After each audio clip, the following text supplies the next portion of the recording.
잘 오셨습니다. 함께 은혜 받으실 수 있기를 바랍니다. 좌우에 계신 분들과 함께 인사 나누십시오.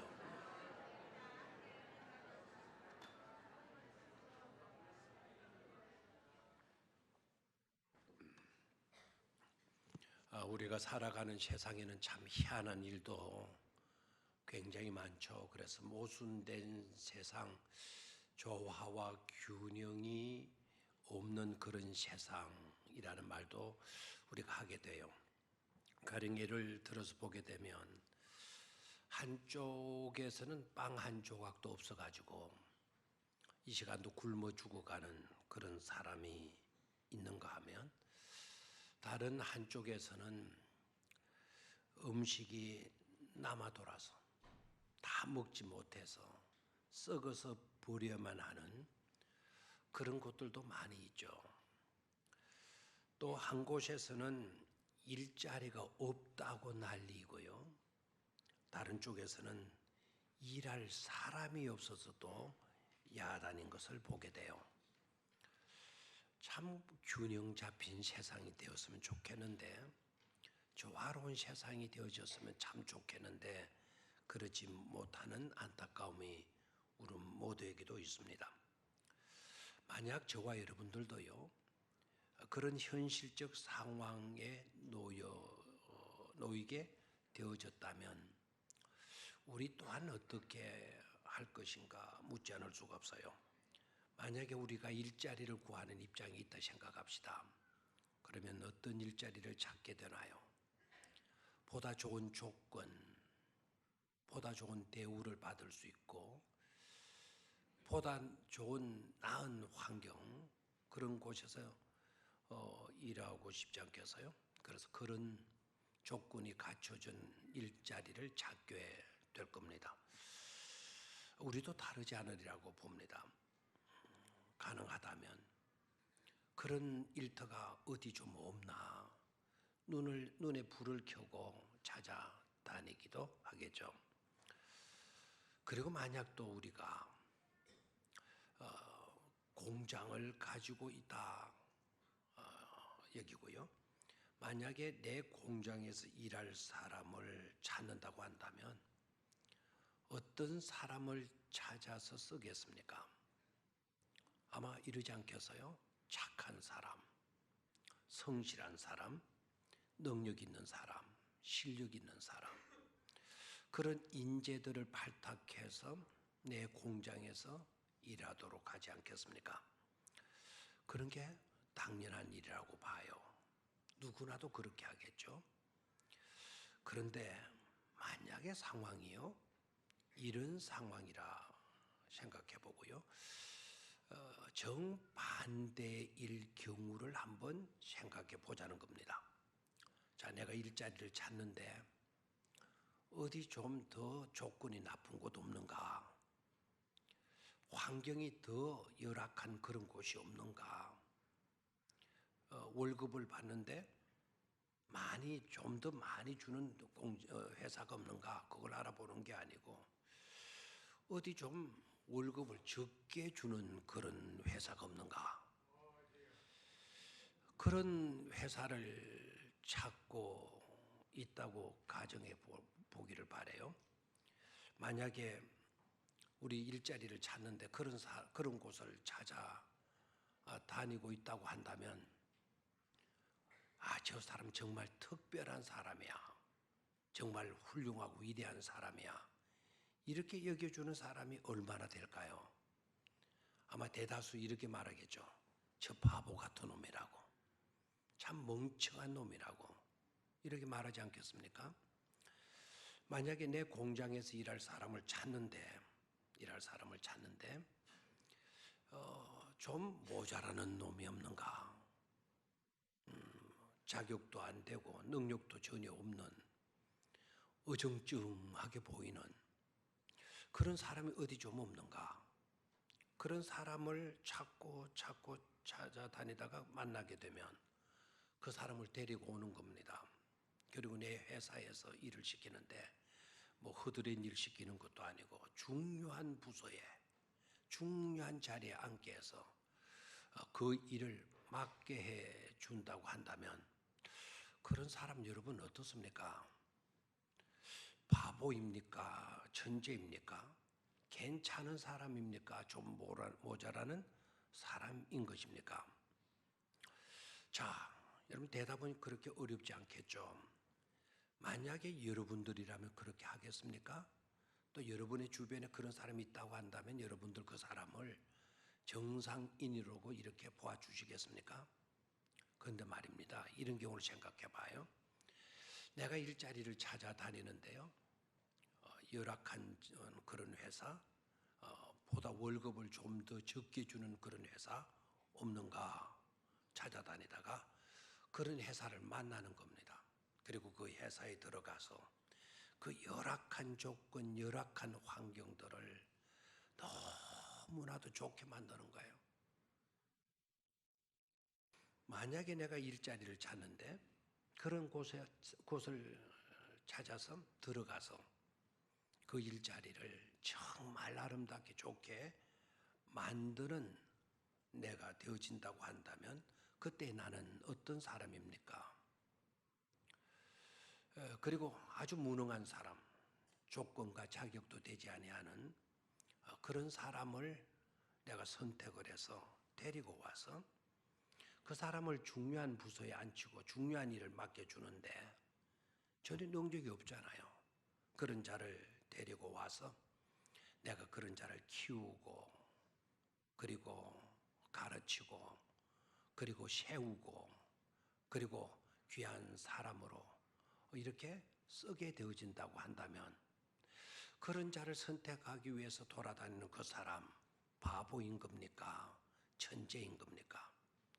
아주 어정쩡한 멍청한 사람입니까? 아니면 탁월한 사람인 것입니까? 제가 내일 울산의 모 교회의 담임 목사님을 청빙하는 일에 제가 면접을 하게 돼요.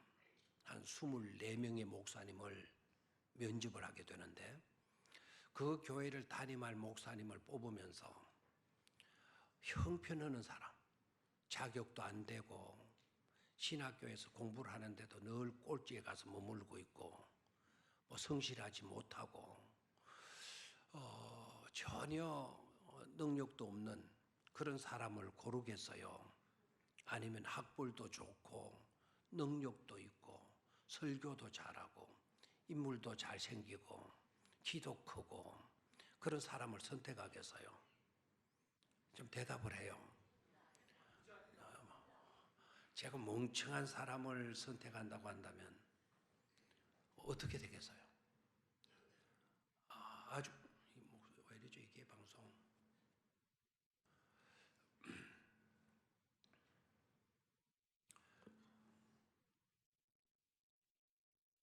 어,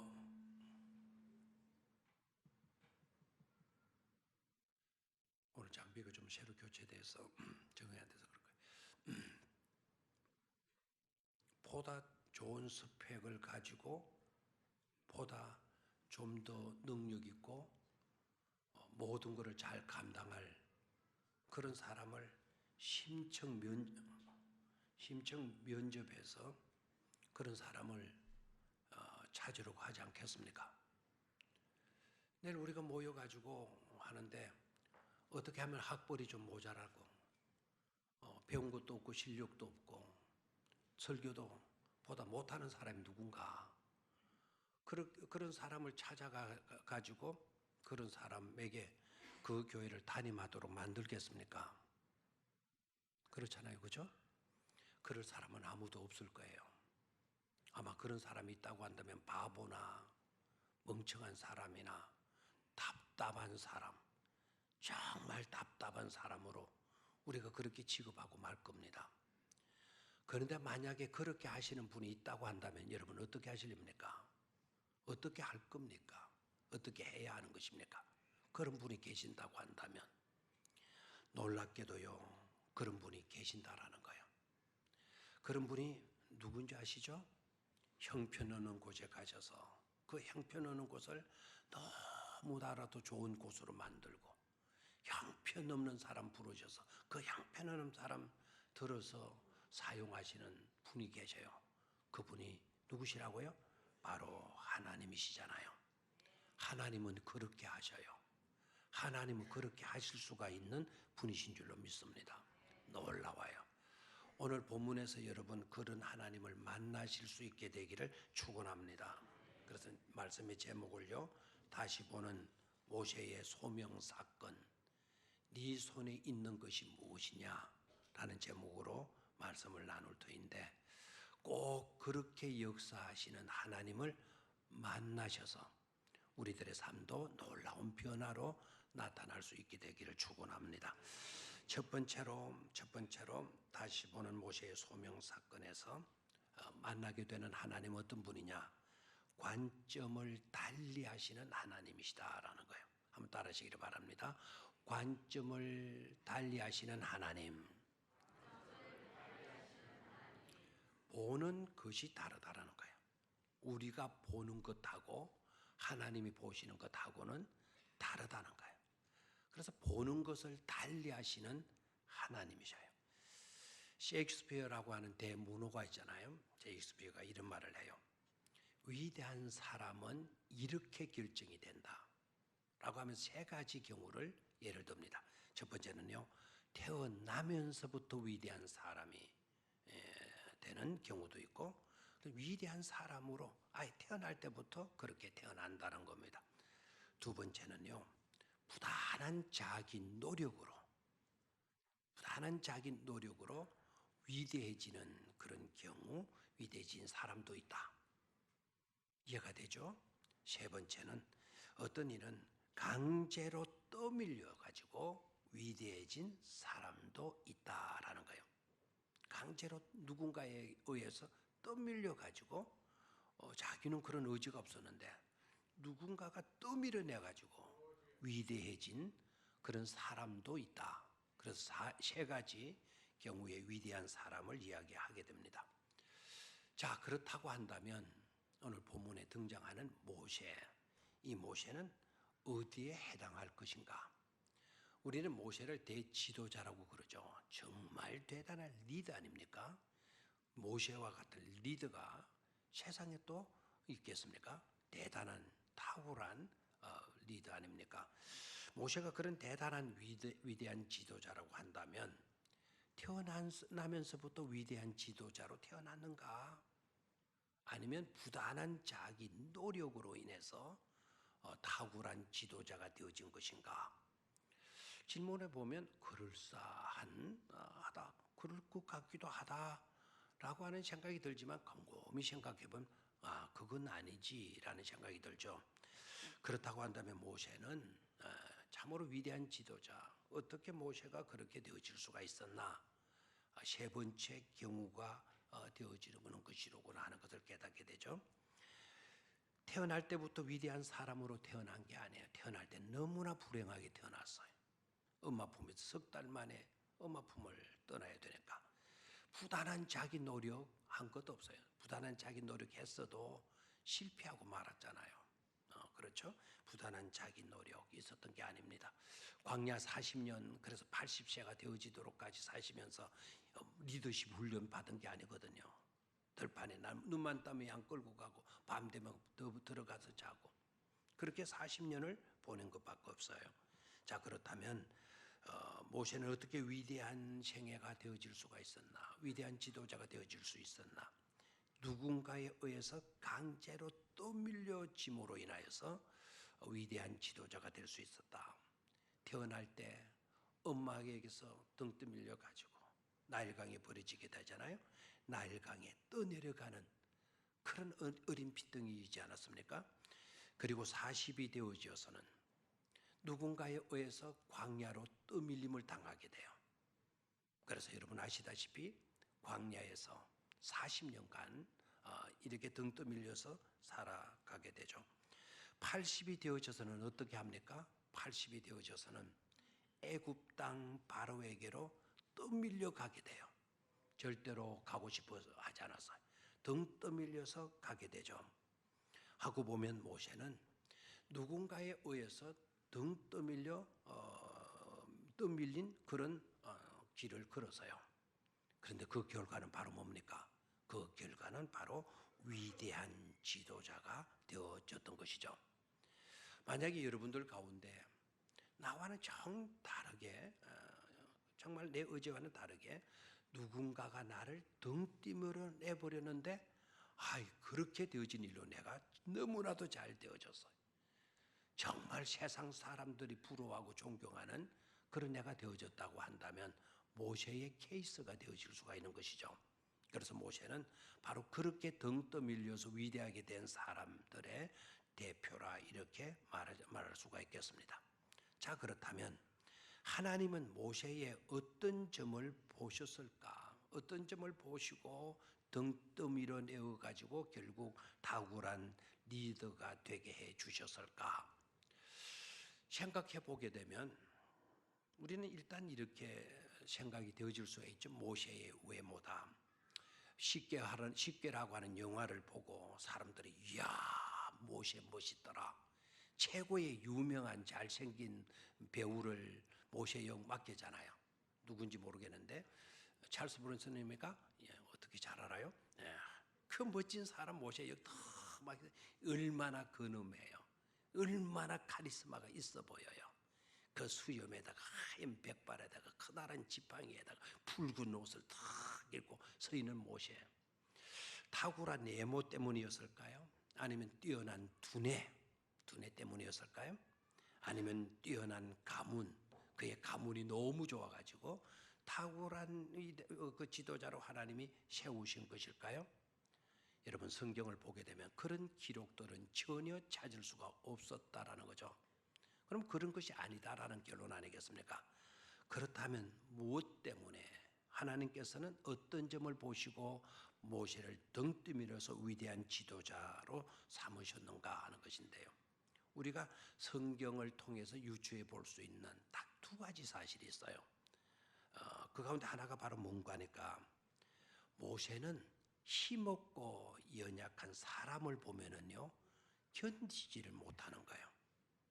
불쌍히 여기는 마음, 불쌍한 사람을 보면 못 견디는 거예요. 돕지 않으면 견디지 못하는 그런 성품을 가진 분이었다라는 것으로 나타나게 돼요. 여러분 잘 아시죠? 모세가 마흔이 되어졌을 때 바로의 공주의 입양된 아들로 왕자 아닙니까? 궁궐을 누비고 또 시가지를 거닐 때 여러분 아시죠? 건장한 애굽 청년이 힘없고 비실한 히브리 사람을 굿하는 거예요. 얻어터지고 있는 거예요. 그러니까 모세가 거기로 가서 말려봤지만 안 되고 패지 마라 그랬더니 말도 안 듣고 그래서 분노에 찬 모세가 돌을 들어서 그 애국 건장한 남자를 돌로 쳐 죽이잖아요. 불쌍한 사람, 억울하게 구타당하고 무시당하는 사람을 모세는 보면 못 견디는 거예요. 그것 때문에 모세는 큰 고통과 고난의 인생이 되어져 버리잖아요. 왕궁에서 도망치게 되죠. 그 이튿날 또 나가보니까 이제는 히브리 사람들끼리 자기 동족끼리 싸우고 있단 말입니다. 가서 왜 동족끼리 이렇게 싸우느냐고. 서로 형제가 사랑하고 동족끼리 서로 아끼고 돌봐야 왜 이렇게 싸우느냐고. 그랬더니 동족 가운데 한 사람이 누가 너더러 우리 재판하라고 그랬나? 너를 누가 재판장으로 세웠느냐? 우리 일에 네가 왜 끼고 난리냐? 어저께 애국 사람을 쳐 죽이더니 오늘은 우리 때려 죽이려고 그러네? 막 이렇게 나오는 거예요. 그 소리를 듣는 순간 모세의 가슴이 찰랑하게 되죠. 동족마저도 나를 살인자로 여기는구나. 그러면 내가 여기서 죽을 수밖에 없구나. 그래서 어떻게 됩니까? 도망자가 되죠. 왕자로 있던 그가 도망자가 되고요.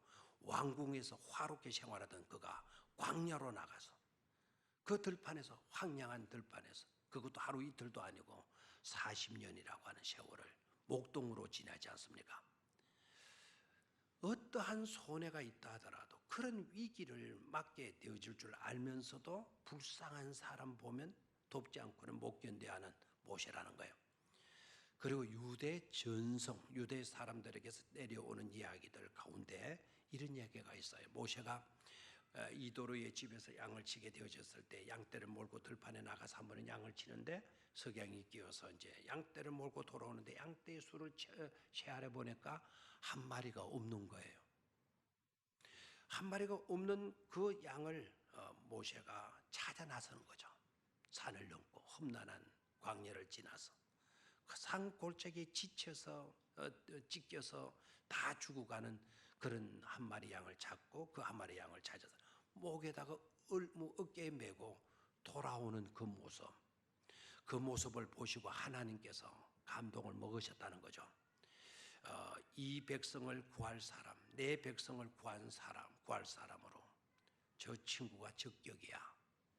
그 양떼 지치고 찢겨져 있는 다 죽어가는 형편없는 그런 양 하나까지도 불쌍히 여길 줄 아는 저런 저 친구가 내 백성을 구출해낼 친구이다. 그렇게 여기셨다는 것 아닙니까? 우리 주님께서 말씀하신 대로 양 한 마리는 울 안에 있으나 한 마리 양이 이랬을 때 목자는 그 양을 찾아서 산을 넘고 길을 넘고 겨울을 건너서 발에 상처를 입어가면서도 그 양을 찾아서 어깨에 메고 기쁘고 즐거운 모습으로 돌아온다고 이야기하지 않았어요? 선한 목자는 그렇게 한다는 거예요. 그것을 연상시키는 이야기 아니겠습니까? 여기서 우리는 두 가지를 생각할 수 있겠어요. 첫 번째는요, 하나님의 관점은 우리들과는 다르다라는 거예요. 우리들이 생각하고 우리들이 판단하고 우리들이 보는 것하고는 다르다라는 거예요. 우리들은 어떻습니까? 계산을 하기를 좋아하잖아요. 계산을 해요. 정확하게 계산을 하고요. 계산을 해서라도 조금이라도 내가 더 유익이 되어지려고 계산을 하잖아요. 콩나물 250원 사면서도 235원 하자 이렇게 계산하는 사람이 우리들이에요. 그런데 하나님은 계산을 잘하는 사람보다는 따질 것 다 따져가기를 좋아하는 그런 사람을 좋아하기보다는 연민의 사람, 긍휼의 사람, 불쌍히 여길 줄 아는 사람을 더 귀히 여겨 주신다라는 거예요. 우리 주님도 말씀하셨잖아요. 산상수훈에 긍휼히 여기는 자는 복이 있나니 긍휼히 여길 줄 아는 사람 복이 있다. 그런 사람은 긍휼히 여김을 받게 되는 축복을 누리게 되어지는 것이다 라고 말씀해 주시잖아요. 긍휼히 여길 줄 아는 그 사람을 하나님은 더 중요시 여긴다라는 겁니다. 또 하나는 하나님은 완성품을 절개하시는 분이 아니시고, 다시 말하면 양복을 입으신다면 기성복을 입으시는 주님이 아니시고 수제품, 수공품을 즐겨 입으시는 주님이시다. 좋아하시는 주님이시다. 자신이 만들어서 입으시는 것을 좋아하시는 분이시다라는 거예요. 무슨 말입니까? 다 준비된 사람, 모든 자격을 다 갖춘 사람, 능력도 그리고 말도 능숙하게 할 수 있는 그런 능병과 그런 응병과 모든 것을 다 갖춘 그런 사람을 들어서 쓰시기를 좋아하시는 하나님이 아니시고, 부족하지만 모자라지만 형편없지만 자격 없지만 불러서 자격 있게 만들고 능력 있게 만들고 그리고 그를 세워서 귀히 쓰시기를 기뻐하시는 그런 분이 누구이시다? 하나님이시다라는 거예요. 모세가 자격이 있어서 쓰임을 받았다? 아닙니다. 부족한 것 너무 많아요.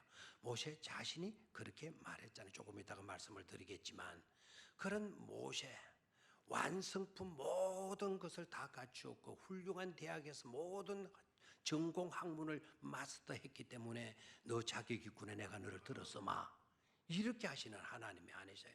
전혀 자격이 없는 무능한 그런 사람을 들어서 쓰시기를 좋아하시는 누구이시다?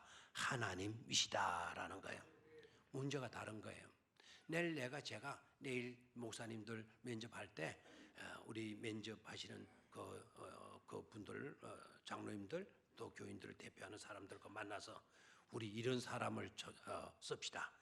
오늘 좀 눈여겨보십시오. 누가 자격이 없는가를 보십시오. 누가 모자라는 것을 보십시오. 그런 사람 찾아서 그런 사람 우리 당회장으로 담임 목사로 세우도록 합시다. 그러면은 그분들이 다 나더러 가락할 겁니다. 그렇죠? 가락할 겁니다. 우리는 그렇게 못해요. 그런데 누구는 하신다? 하나님은 그렇게 하신다라는 거예요. 자격 있는 사람 다 돌아가. 제일 여기에서 못난 사람 내가 선택해서 쓰시겠다는. 그게 누구죠? 그게 바로 하나님이시고. 그래서 그런 하나님을 만나게 되면 변하지 않을 인생 아무도 없는 줄로 믿습니다. 자격 없다고, 능력 없다고, 약점 있다고, 허물 있다고, 부족하다고 절대로 낙심하지 마시기를 바라요. 하나님은 그런 자를 들으셔서 그런 자를 쓰시는 하나님이시기 때문이다라는 거죠. 두 번째는요, 끈질기신 하나님이시. 한번 따라하시기를 바라요. 끈질기신 하나님. 자, 소명을 이야기할 때, 우리는 소명을 이야기할 때 소명이 뭐냐라고 물으면 사람들이 대답을 잘해요. 부르심이다 라는 말을 해요. 소명, 부르심 맞습니다.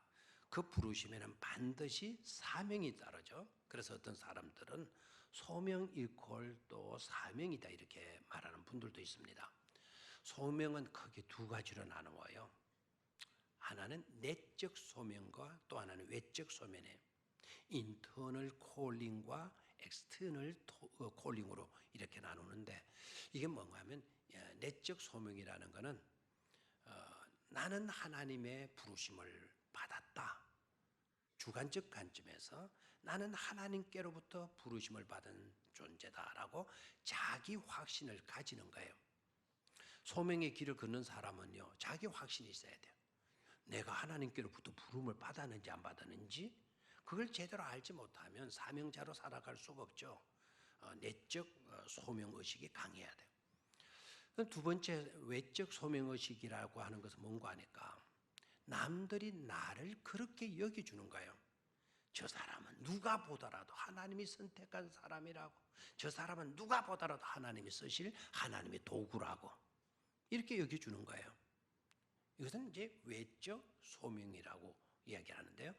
소명자의 길을 걸으려면 이 두 가지가 조화를 이루어야 돼요. 이러면 안 되겠죠. 나는 하나님께로부터 소명을 받았어요. 확신해요. 나는 하나님께 소명받은 자야. 나는 자기 확신에 차 있어요. 근데 남들이 볼 때 아니야. 네가 무슨 소명자야. 이렇게 나온다면 그 소명은 잘못된 소명이 되어지는 거죠. 정반대로 또요. 남들은 나들은 너는 하나님이 쓰실 분명한 하나님의 도구야. 너는 하나님의 일꾼이 되어질 사람이야. 이렇게 말해주는데 내가 아니라는 겁니다. 나는 전혀 아니야. 나는 그럴 수가 없어. 이렇게 되어져도 소명자의 길을 걸을 수 없는 것 아닙니까? 오늘 본문에 등장하는 모세 어떠합니까? 둘 다예요. 자기 확신도 없어요. 그리고 주변에 그 누구도 모세를 소명자라 말해주는 사람도 없는 거예요. 그래서 이것저것으로 다 핑계하잖아요. 세 가지로 핑계하죠. 종합하면 나는 자격이 없다라는 거예요. 내가 누구이기에 바로에게 가겠습니까? 내가 누구이기에 대제국의 왕을 상대한단 말입니까? 나는 이 나이 80이 되어지는 목동에 지나지 않습니다. 내가 누구간데 그렇게 모세 앞에 바로 앞에 갈 수가 있겠습니까? 여러분, 우리가 청와대도 제대로 못 들어가잖아요. 대통령 제대로 못 만나는 자들 아닙니까? 근데 모세가 제국의 왕인 바로를 상대로 한단 말이에요. 자기는 말을 또 못해요. 능변치 못해요. 그래서 말을 못해요. 나는 말을 하지 못하는 내가 왕 앞에 가가지고 안 그래도 떨릴 건데 그냥 말을 또 더듬는 사람이 되면 더 떨리지 더듬지 않겠어요? 옛날에는 왕이여 이 정도였다고 한다면 왕 앞에 서게 되는 거 더 떨려가지고 왕이 이러다면 답답해서 가라 이러지 않겠어요? 난 자격이 없다라는 거예요. 자격이 없다. 두 번째는요, 난 무지하다라는 거예요. 너를 누가 보내느냐? 라고 물으면 나는 하나님이 나를 보냈다. 그 하나님이 어떤 분이냐? 라고 물으면 나는 할 말이 없다. 나는 하나님에 대한 지식이 없습니다. 출애굽기 3장 13절에 그렇게 말하죠. 세 번째는요, 나는 공신력이 없다라는 거예요. 누가 어떤 사람이 내가 말을 한들 믿어주겠느냐는 것입니다. 사람들이 믿지 않을 것이라는 거예요. 4장 1절에 나온 말씀이에요. 자, 그러면 모세의 이와 같은 핑계 변명이요, 거짓말입니까? 진짜입니까? 진실입니까? 진실이에요. 이는 거짓말이 아니에요. 거짓말을 둘러대가지고 못하겠다, 나는 안 하겠다, 안 갈랍니다, 이렇게 거부한 것이 아니고 다 사실이에요. 사실 맞는 이야기예요. 그렇다고 한다면 쓰려고 했다가도 우리 같으면, 그러냐? 네가 그랬어? 그러면 어떻게 해야 돼요? 포기해야 되잖아요. 알겠다 하고 모세를 돌려보내든지 아니면 내가 떠나오든지 이렇게 해야 되지 않겠습니까? 그런데 잘 보세요. 그런 모세를, 사실적으로 맞는 핑계 변명을 하고 있는 그런 모세를 알았다라고 하시고 돌린 게 아니라 끈질기게 그 모세를 붙들어서 뭐합니까? 설득을 하잖아요. 알겠죠? 뭐해요? 설득을 해요. 누가 설득을 한다고요? 하나님이 누구를? 모세를 설득하는 거예요. 우리 같으면 그렇게 할 필요가 어디 있겠어요? 굳이 그런 사람을 설득할 이유가 어디 있겠어요? 그리고 몇 마디 좀 인사초로 예의적으로 좀 해보지 그래, 이렇게 제안하고 말지 않겠어요? 근데 하나님은 끝까지 설득을 하시는 거예요. 제가 가만히 생각해 보니까 모세가 나중에 바로에게 가잖아요. 바로에게 가서 내 백성을 보내달라고 설득하잖아요. 모세가 바로를 설득하기가 쉬웠어요? 어려웠어요? 어려웠어요. 그런데 생각해 보니까 모세가 바로를 설득하기보다 오히려 하나님이 모세를 설득하기가 훨씬 더 어려운 것으로 보여지게 되었어요. 그렇죠? 그리고 나중에 또 깨달게 되는 것은, 그토록 하나님께 설득당하는 것을 힘들어하던 모세가 나중에는 남을 설득하는 것에 큰 어려움을 겪게 되는 모세의 모습을 보게 돼요. 그러니까 하나님이 설득하실 때에는 빨리 뭘 당하는 게 좋아요? 설득당하는 거, 이게 나아요. 그렇게 설득당하면 내가 나중에 누군가를 설득시키게 되어질 때, 그럴 때 내가 그 사람을 설득하기도 뭐해진다? 쉬워진다라는 걸 알아야 돼요. 하나님은 그런 모세를 설득하기 위해서 안 되니까 자꾸 능력 없다 그러고 모자라다 그러고 흠이 많다 그러고 자기가 없다 그러고 하니까, 하나님이 그것을 설득시키기 위해서 사용하는 방법이 뭔가 하니까 바로 이적이라고 하는 방법이에요. 그게 뭐였습니까? 네 손에 들고 있는 것이 뭐냐? What is that in your hand? 네 속에 들어있는 게 뭐냐? 네가 가지고 있는 그게 뭐냐? 라고 말하는 게 a staff, 하나의 막대기 하잘거는 막대기입니다. 그러니까 하나님께서 뭐라 그래요? Throw it on the ground라고 그래요. 땅 위에 그거를 뭐 해라? 던지라. 그럼 던졌어요. 던졌더니 뭐가 됐어요? 뱀이 됐어요. 그 다음에 모세들 하나님께서 말씀하셔요. 네 손을 네 폼에 넣어라. 넣었어요. 빼라. 그래서 빼봤더니 자기 손에 뭐가 되어 있어요? 문둥이 되어 있는 거예요. 놀라서 기겁했어요. 모세야, 다시 네 손을 품에 넣어라. 넣었어요. 빼봐라. 빼봤더니 여전한 손이 되어져 있었어요. 그리고 세 번째로 하나님이 네 손에 들고 있는 것이 뭐냐? 지팡이입니다. 그것을 가리켜 나일강을 치도록 해라. 그래서 나일강을 치었더니 나일강이 뭐가 됐어요? 피가 되어졌어요. 자, 이런 방법을 통해서도 하나님이 누구를 설득시키려고 했다고요? 모세를 설득시키려고 한 거예요. 여러분, 이 사건을 보고 이야, 뭐 지팡이를 던지되 지팡이가 뱀이 됐대, 우리 주 하나님은 마술가인 모양이야, 뭐 이런 식으로 생각하고 끝이면 안 돼요. 손을 넣었더니 문둥이가 되고 손을 넣었더니 깨끗이 되어졌어, 우리 주님은 병을 낫게도 하시고 고치주시는 분이야, 이렇게만 여기서 안 된다 이 말입니다. 이 이적의 사건이 의미하는 것이 바로 뭐죠? 하나님이 너와 함께 해 주신다는 거예요. 너는 네 힘으로 해야 될 줄 알고 네 힘으로 모세를 바로를 설득시켜야 되는 것으로 네가 알지만, 그렇게 되어지는 모든 일들은 누가 한다? 바로 내가 한다라는 거예요. 네 지팡이를 뱀되게 하고 네 지팡이를 피되게 만드는 그런 일들, 바로를 설득시키고 네 백성을 구원하는 일은 누가 한다? 내가 하는 거다. 내가 하는 거다 라는 것을 확정시켜 주는 거죠. 그래서 그렇게 해서 누구를 설득시키려고 했다? 모세를 설득시키려고 하시는 것을 보게 돼요. 아멘입니까? 그래서 여러분들도 마찬가지예요. 어떤 일을 하나님 우리에게 맡겨주실 때 내 능력만 보지 마세요. 내 무능만 보지 마세요. 내 약점에만 사로잡히지 마세요. 오늘 이 화면이 너무 깨끗하게 나올 건데 제 화면을 보면 잘생긴 제 얼굴을 좀 봐야지. 막 저기 뭐 죽은 깨가 있네? 저거 새치 아니야? 이런 것만 보면 안 된다 이 말입니다. 좋은 것을 좀 보아주실 수 있어야 돼요. 나는 무능해요. 나는 자격이 없어요. 내 힘으로는 안 돼요. 그러나 나를 부르신 하나님, 그 하나님이 나와 함께 계셔 주시기에 그 하나님은 불가능의 일들도 되게 해 주신다. 내가 하는 것이 아니라 누가 하신다? 하나님이 하시는 거다 라는 것을 이적을 통해서 보여주셨잖아요. 그래서 모세를 결국에 가서는 설득시키셔서 하나님의 일꾼 위대한 지도자가 되어지게 만들어 주시는 줄 믿습니다. 등 떠밀어 주시고 끈질기게 설득하셔서 결국 위대한 지도자로 삼으시는 것이죠.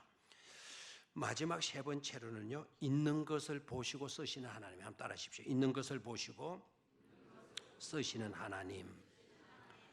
이 대목도요, 이 대목도 우리에게 큰 이유를 주는 대목이 아닐 수가 없어요. 하나님은요, 우리에게 있는 것을 보신다라는 거예요. 우리에게 없는 것을 보시는 하나님이 아니고요, 우리에게 뭐 하신 것을 보신다? 있는 것을 보시는 하나님이에요. 그런데 우리는 사람은 되게 어때요? 있는 것은 안 봐요. 없는 것을 봐요. 없는 것을. 지금 여러분들이 집이 있어요. 집이 있는데 집이 있으면서도 너무 감사해. 이렇게 말하지 않고 왜 우리 집구석은 이렇게 좁아? 아이고 좁아서 미치겠어. 남들 집은 저렇게 넓은데 우리 집은 왜 이렇게 좁아? 지금 좁은 것만 보이는 거예요. 있는 것은 보지 못할 때가 많죠. 에디슨에게 어떤 사람이 이렇게 놀렸어요. 이 전구가 있잖아요. 여러분 이 전구는 우리가 그냥 나가면 갖다 교환하고 돈 조금만 주면 갖다 교환하면 되잖아요. 이 전구를 만들기까지 에디슨이라고 하는 분은 얼마나 연구를 하고 했느냐면 1200번 연구를 한 거예요. 이게 몇 번요? 그럼 1200번 동안 뭐 했다는 거예요? 실패했다라는 거예요. 그래서 사람들이 날 찾아가서 에디슨에게 막 욕했어요. 아니 1200번이나 실패했으면 됐지. 또 그 일을 하느냐고.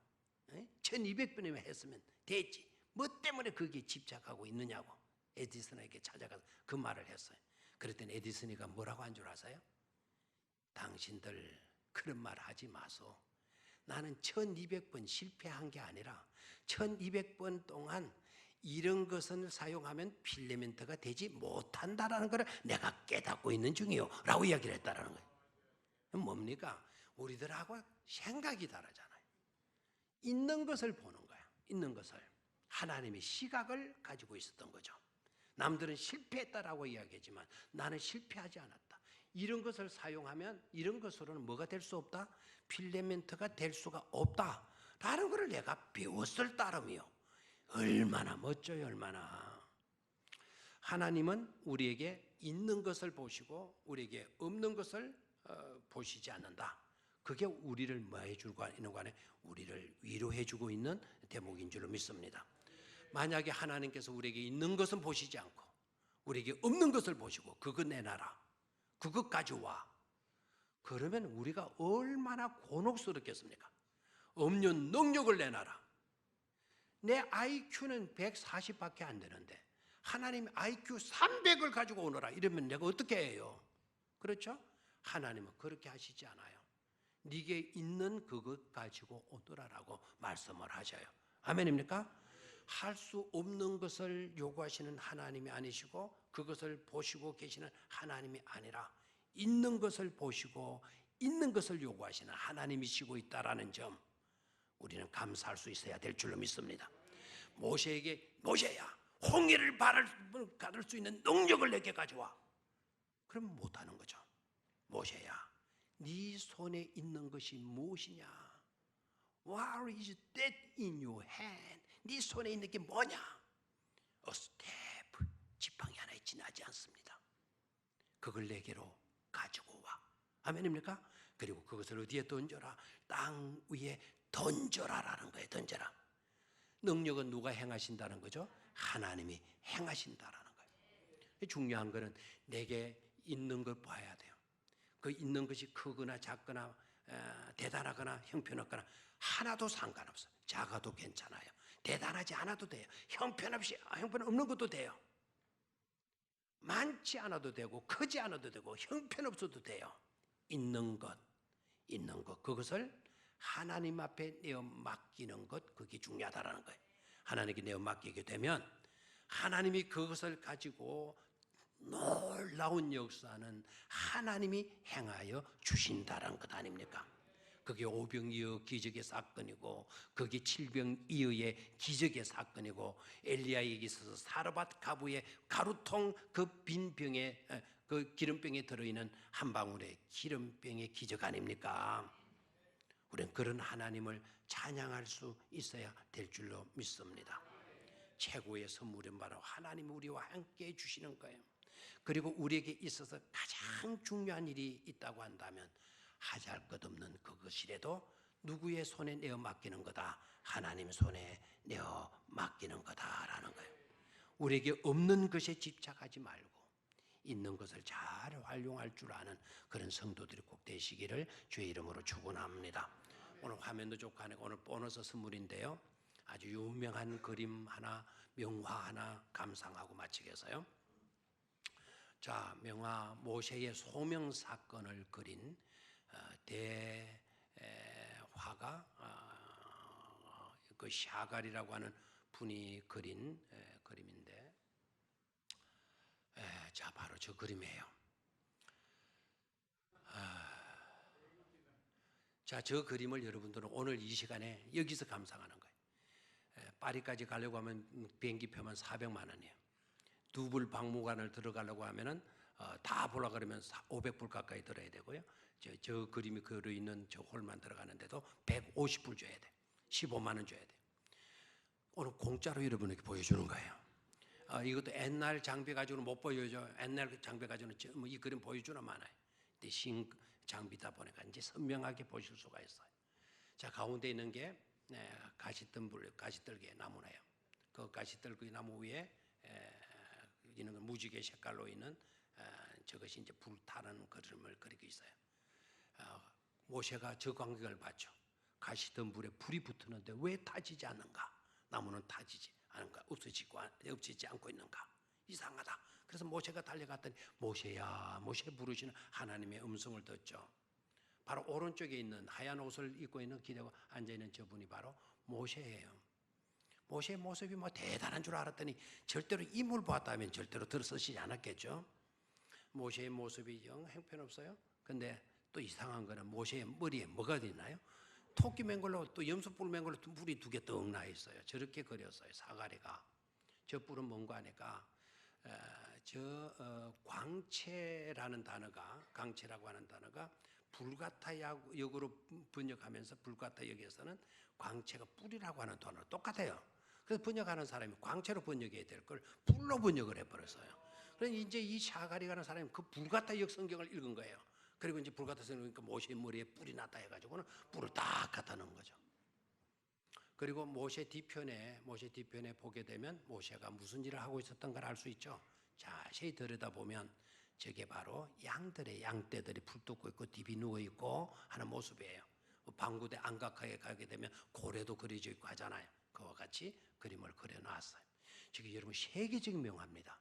저도 아이고 저런 걸 나도 그릴 수 있겠다 싶었더니요, 아니더라고요. 자, 뜰기나무를 중심으로 뜰기나무 그 불꽃 가운데 저 불꽃도 무지개 색깔을 했다는 거는 무지개 색깔은 캐슈트로 해서 그는 언약을 의미하죠. 언약. 그 무지개 색 안에 그 원 안에 가만히 들여다보면 천사가 그 안에 들어있어요. 천사의 얼굴이 있고 손을 내밀고 있는 그런 모습이 들어져 있어요. 불타는 그 불꽃 속에서 하나님의 사자가 모세를 부르는 그런 거죠. 저 천사라 해도 되고 어떤 사람은 또 하나님이라고 해도 이렇게 뭐 봐도 되겠죠. 자, 저 그림이요. 뜰기나무를 중심으로 해서 좌편으로 옮겨지게 돼요. 모세의 인생은 뜰기나무 가시덤불 불꽃 때문에 모세의 인생이 변하게 되죠. 달라지게 되죠. 그래서 터닝 포인트가 이루어진 장소를 샤갈은 그 불타는 가지 덤불로 봤어요. 좌편으로 떡 가서 보니까 그 사람 물체가 하나 보이죠. 자세히 봐야 돼요. 눈이 열리진 자만 볼 수 있어요. 그래서 눈 뜬 자만 볼 수 있고 볼 수 있는 자만 볼 수 있는 거예요. 그래서 귀 있는 자는 들을지어다, 눈 있는 자는 볼지어다. 그렇죠? 자, 거기에 맨 위에 보게 되면 주홍식 같은 모습이 보여요. 저 모습이 사람의 얼굴이죠. 모세의 얼굴입니다. 모세입니다. 그리고 모세의 몸통이 밑에까지 쭉 내려와 있죠. 모세가 키가 굉장히 큰 모습으로 나타납니다. 하나님의 부르심을 입고 이제 모세가 바로에게로 가는 거예요. 애굽으로 가는 거예요. 애굽 관광 가는 게 아니죠. 애굽에 신음하고 있는 자기 백성을 구원하러 모세가 떠나는 장면을 그리고 있어요. 자, 저 몸통 부분이 유난히 길게 크게 해놨는데요. 가운데 밝은 구름 맹골로 있는 부분이 있어요. 저게 홍해바다입니다. 홍해바다이고 그 홍해바다 밑에 가만히 보면 나무 맹골로 되어 있지만 저게 나무가 아니고 애굽 군대들, 애굽 병사들, 애굽 사람들이 막 홍해 앞에 죽어가는, 막 살려달라고 아우성하는 그런 모습의 사람이에요. 저기 다 사람에 가다 들여다보면 잘 안 보이면 나중에 그 찾아가지고 돋보기 안경으로 가다 들여다보면 다 보여요. 그리고 저 그렇게 나는 구름청 위에 있는 분들은 위에 있는 저 몸통, 가슴 부분, 팔 부분은 뭐냐? 저 그림을 들여다보면 어떤 데는 앉아서 쉬고 있는 사람, 질서정연한 사람들의 모습을 보게 돼요. 그 사람들은 홍해를 하나님 은혜로 걷는 누구이겠죠? 히브리 이스라엘 백성들을 의미하게 돼요. 됐죠? 그래서 저 그림은 이런 장비가 아니고서는 볼 수 없는 유명한 그림인데 샤갈이 여러분 저 그림을 저렇게 멋대가리 없이 그린 것처럼 보이지만 저 그림 속에 모세의 소명의 전체 내용이 고스란히 한 장의 그림 속에 들어가 있잖아요. 이 화가의 능력이 이게 화가의 능력 한 장의 그림 속에 성경의 메시지를 다 담고 있거든요. 그래서 저 그림이 그렇게 유명한 그림이 되어지겠어요. 감사하죠, 그죠? 네, 저런 그림을 이제 이렇게 감상할 수 있다는 게 얼마나 좋은 일인지 모르겠어요. 우리의 다짐으로 갑니다. 우리의 다짐.